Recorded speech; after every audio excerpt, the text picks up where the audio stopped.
সুপ্রিয় শিক্ষার্থীরা, আশা করি এই করোনা পরিস্থিতির মধ্যে তোমরা বাসায় নিরাপদে, স্বাস্থ্যবিধি মেনে নিরাপদে সুস্থ আসো। আর এই অবস্থায় অবশ্যই কিন্তু তোমাদের স্বাস্থ্যবিধি মেনে চলা উচিত, কারণ নিজেরা সুস্থ থাকলে তারপরে তোমরা লেখাপড়াও ঠিকমতো চালিয়ে নিতে পারবে।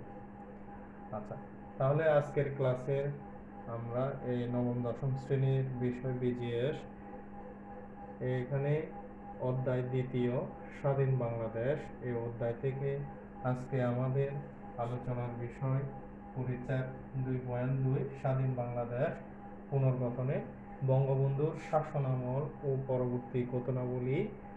এই অংশ থেকে আমাদের আজকের যে বিষয়গুলো নিয়ে আলোচনা করব এগুলোর মধ্যে হলো 1972 সালের সংবিধান প্রণয়ন পটভূমি, 1972 সালের সংবিধানের বৈশিষ্ট্য, 15ই আগস্টের নির্মম হত্যাকাণ্ড এবং বাংলাদেশের ইতিহাসে কতিপয় কলঙ্কময় অধ্যায়, 15ই আগস্ট থেকে 3রা নভেম্বর 1975 এবং জেলখানায় বৈশাখিক হত্যাকাণ্ড 3রা নভেম্বর 1975।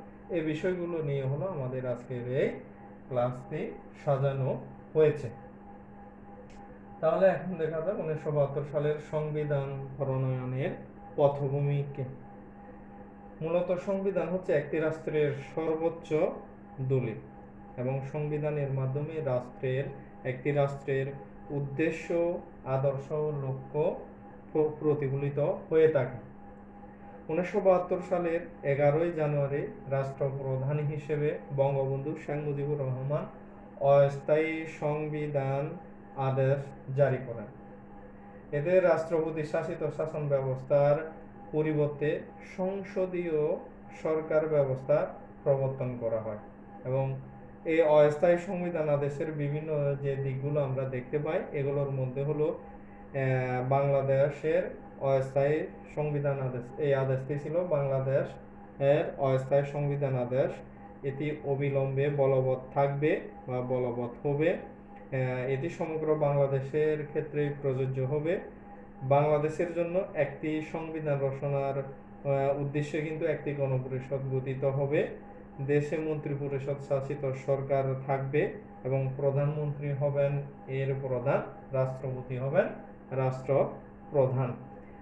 এভাবে কিন্তু এখানে 1972 সালের সংবিধানের অস্থায়ী সংবিধান অধ্যাদেশ জারির যে বিষয়গুলো ছিল এগুলো এখানে আমরা দেখতে পাই। এরপরে একটি সংবিধান প্রণয়ন করার জন্য কিন্তু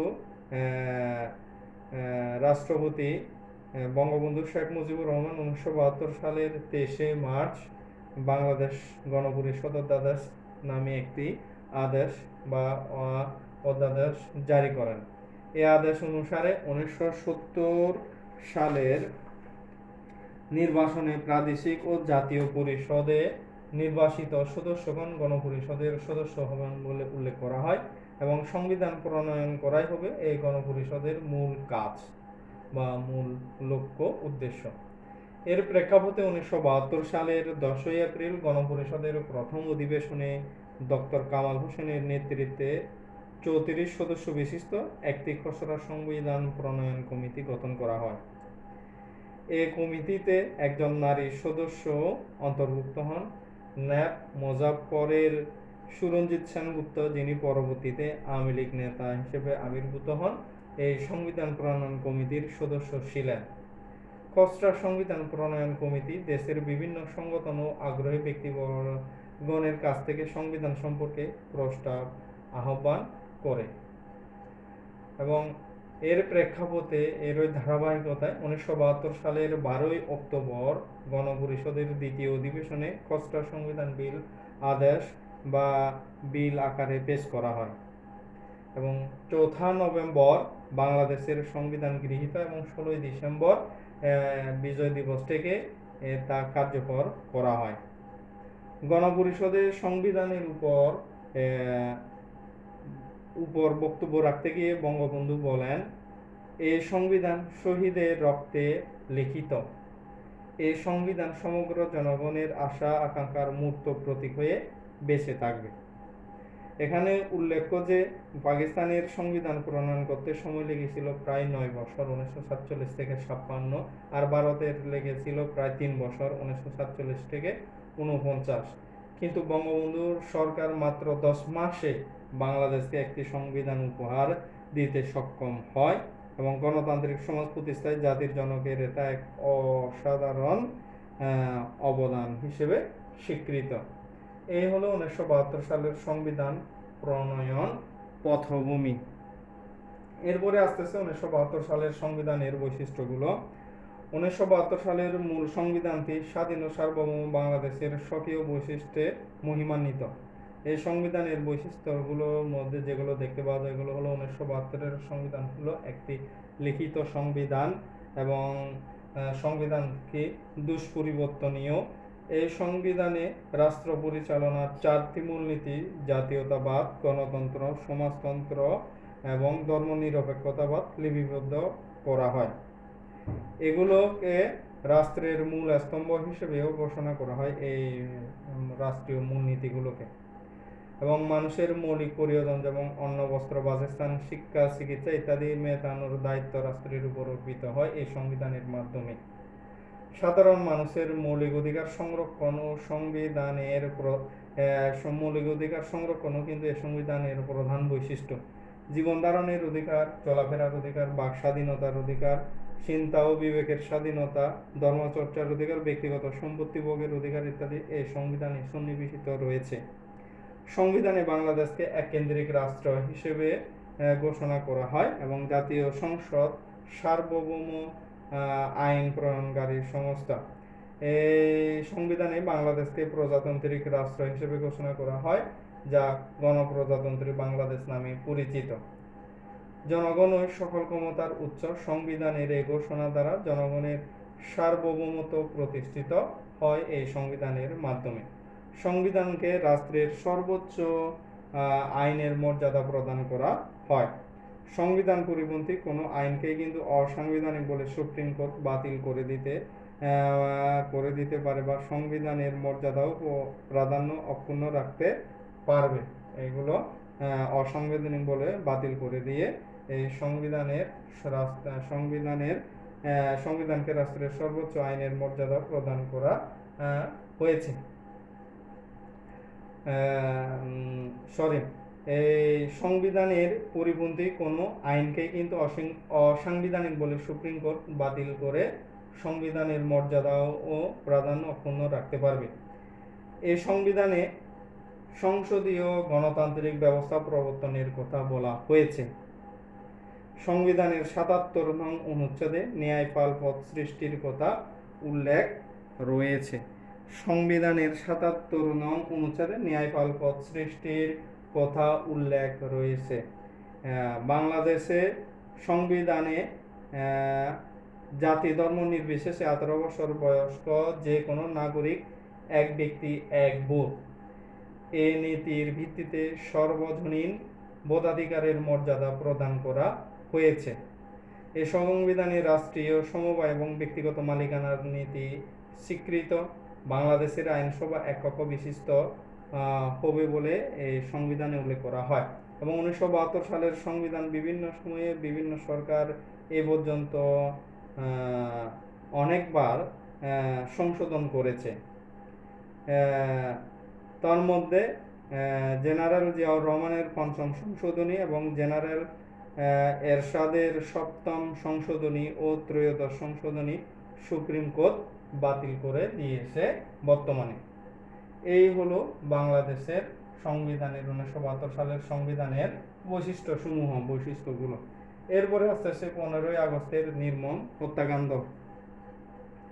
1975 সালের 15ই আগস্ট বাঙালির জাতীয় জীবনে ঘটে এক নির্মম নিষ্ঠুর পৈশাচিক হত্যাকাণ্ড। সেনাবাহিনীর কতিপয় উচ্চাভিলাষী ও উচ্ছৃঙ্খল সেনা সদস্য স্বাধীনতা বিরোধী অপশক্তির মদদে বাংলাদেশ রাষ্ট্রের প্রতিষ্ঠাতা, স্বাধীনতার মহান স্থপতি, জাতির জনক বঙ্গবন্ধু শেখ মুজিবুর রহমানকে ধানমন্ডির 32 নম্বর সড়কের নিজ বাসভবনে নৃশংসভাবে হত্যা করে। বঙ্গবন্ধু পরিবারের উপস্থিত কোনো সদস্যই কিন্তু ঘাতকদের হাত থেকে ওই দিন রক্ষা পায়নি। এমনকি ঘাতকের নিষ্ঠুর বুলেটের হাত থেকে রক্ষা পায়নি 10 বছরের নিষ্পাপ শিশু রাসেলও। একটি আধুনিক ও শোষণ দুর্নীতিমুক্ত রাষ্ট্র গঠনের লক্ষ্যে দ্বিতীয় বিপ্লবের কর্মসূচি নিয়ে কিন্তু বঙ্গবন্ধু যখন সমগ্র জাতিকে ঐক্যবদ্ধ করে দ্রুত অগ্রসর হচ্ছিলেন, ঠিক তখনই কিন্তু দেশি বিদেশি প্রতিক্রিয়াশীল অপশক্তি মহলের সহযোগিতায় দেশের অভ্যন্তরে লুকিয়ে থাকা ষড়যন্ত্রকারী গোষ্ঠী 15ই আগস্টের এই হত্যাকাণ্ড সংঘটিত করে। তারা বুঝতে পেরেছিল যে বঙ্গবন্ধু মুক্তিযুদ্ধের মতো দ্বিতীয় বিপ্লবের কর্মসূচি বাস্তবায়নেও সফল হবেন। তাই বাংলাদেশের রাজনৈতিক গতিপথকে উল্টো দিকে ঘুরিয়ে দেওয়ার জন্যই কিন্তু এই 15ই আগস্টের নৃশংস হত্যাকাণ্ড ঘটানো হয়েছিল ওই দিন। এই হত্যাকাণ্ডের মধ্য দিয়ে কিন্তু দেশে পাকিস্তানি সাম্প্রদায়িক ভাবাদর্শ পুনঃপ্রতিষ্ঠা পায় এই বাংলাদেশে। এই হত্যাকাণ্ড ছিল একটি নৃশংস ও মানবতা বিরোধী অপরাধ। এটি ঘটেছিল গোপন ষড়যন্ত্রের মাধ্যমে এবং এই হত্যাকাণ্ডের পর বাংলাদেশ গভীর রাজনৈতিক সংকটের মধ্যে পড়ে যায় এবং 15ই আগস্ট আমাদের জাতীয় শোক দিবস হিসেবে পালন করা হয়। এই গেল 15 আগস্টের নির্মম হত্যাকাণ্ড।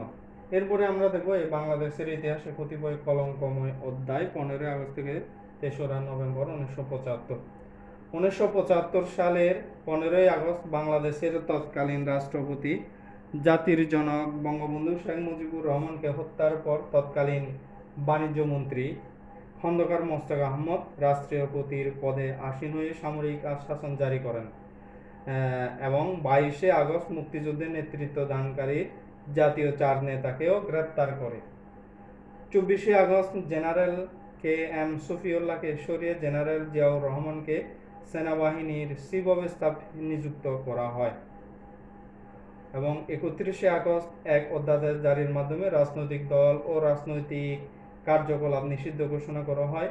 15ই আগস্টের হত্যাকারীদের বিচারের হাত থেকে রেহাই দেওয়ার জন্য 1975 সালের 26শে September Khondakar Mushtaq indemnity ordinance নামে 1975 সালের 26শে September Khondakar Mushtaq indemnity ordinance নামে সংবিধান ও আইনের শাসন বিরোধী একটি আদেশ বা অধ্যাদেশ জারি করেন। 15ই আগস্টের হত্যার সঙ্গে জড়িত জুনিয়র সেনা অফিসাররা ব্যারাকে ফিরে না গিয়ে প্রেসিডেন্ট ভবনে বসে দেশ পরিচালনায় হস্তক্ষেপ করতে থাকে। এতে বিশৃঙ্খলা দেখা দেয় এবং ব্রিগেডিয়ার খালেদ মোশাররফ সেনাবাহিনীর মধ্যে শৃঙ্খলা চেইন অফ কমান্ড ফিরিয়ে আনতে উদ্যোগী হন। 3রা নভেম্বর তার নেতৃত্বে এক সেনা অভ্যুত্থান সংগঠিত হয় এবং 5ই নভেম্বর খন্দকার মোশতাক দেশ ত্যাগের ঘোষণা দেওয়ার পরিপ্রেক্ষিতে 6ই নভেম্বর সুপ্রিম কোর্টের প্রধান বিচারপতি এস এম সায়েম নতুন রাষ্ট্রপতি হিসেবে শপথ গ্রহণ করে। এই হলো বাংলাদেশের ইতিহাসে কতিপয় কলঙ্কময় অধ্যায় এবং আমরা এখন দেখব জেলখানায় পৈশাচিক হত্যাকাণ্ড 3রা নভেম্বর 1975।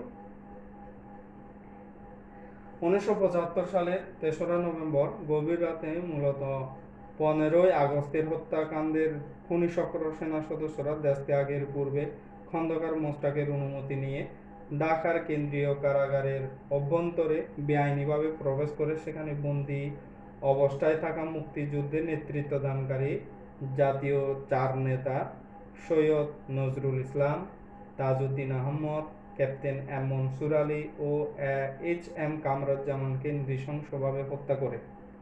শুরু হয় বাংলাদেশের রাজনৈতিক ইতিহাসে আর একটি কলঙ্কময় অধ্যায়। এই পৈশাচিক হত্যাকাণ্ড দেশের জনগণ এবং সেনাবাহিনীর মধ্যে বিরূপ প্রতিক্রিয়া সৃষ্টি করে। এই ঘটনা মোশতাকের পতন ত্বরান্বিত করে খুনিরা দেশ ত্যাগে বাধ্য হয়। এই হত্যাকাণ্ড ছিল 1971-এর মুক্তিযুদ্ধে পরাজিত স্বাধীনতা বিরোধী দেশীয় ও আন্তর্জাতিক গোষ্ঠীর সম্মিলিত ষড়যন্ত্রের ও নীল নকশার বাস্তবায়ন। 15ই আগস্ট ও 3রা নভেম্বর হত্যাকাণ্ড একই গোষ্ঠী কিন্তু সংগঠিত করে।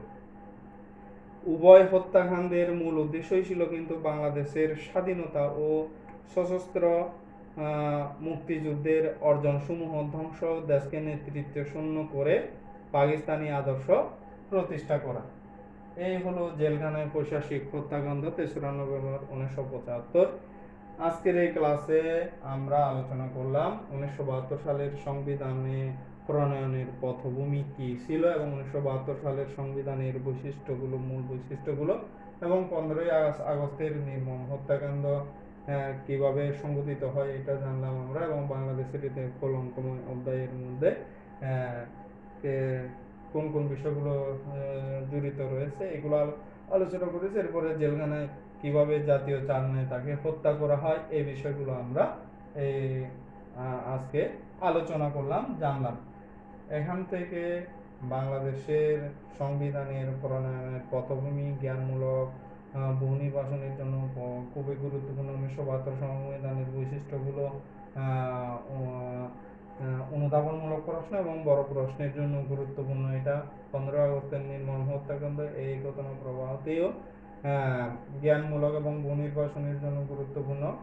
বাংলাদেশের ইতিহাসে কতিপয় কলঙ্কময় অধ্যায়, এই অংশটুকু কিন্তু জ্ঞানমূলক আর বহু নির্বাচনের জন্য গুরুত্বপূর্ণ। জেলখানায় প্রশাসনিক হত্যাকাণ্ড এটাও জ্ঞানমূলক এবং বহু নির্বাচনের জন্য খুবই গুরুত্বপূর্ণ। কাজে এগুলো ঘটনার প্রেক্ষাপটগুলো, সাল কত সালে সংঘটিত হয়, কোন জায়গায়, ব্যক্তির নাম, কারা এই ঘটনার শিকার, ঘটনার সাথে জড়িত, এই বিষয়গুলো কিন্তু বহু নির্বাচন এবং জ্ঞানমূলক প্রশ্নের জন্য তোমাদেরকে বইয়ের থেকে অবশ্যই ভালো করে পড়ে নিতে হবে। তাহলে আজকে এ পর্যন্তই।